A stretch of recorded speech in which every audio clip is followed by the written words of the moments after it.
Euzubillahimineşşeytanirracim. Bismillahirrahmanirrahim. Bizler Mardin Umut Kervanı olarak inşallah bugünden itibaren bizim birinci derece 250 ailemize, muhtaç, fakir, yetim ailelerimize gıda yardımında bulunuyoruz. Başlamış bulunuyoruz. Tabii ki bu yardımları hayırseverlerimizin desteğiyle yapıyoruz. Rabbim hayırlarını kabul etsin.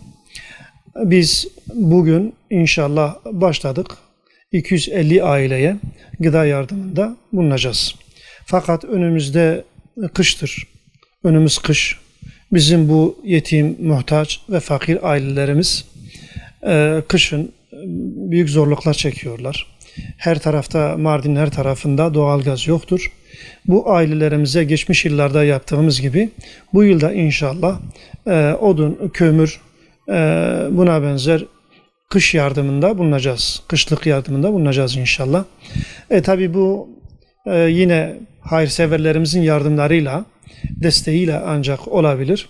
Onlar inşallah yardımda bulunurlar da biz de bu fakir ve muhtaç ailelerimize yardımda bulunuruz inşallah.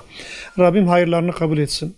Buna vesile olan, yardımda bulunan bu hayırsever kardeşlerimizden Rabbim razı olsun inşallah.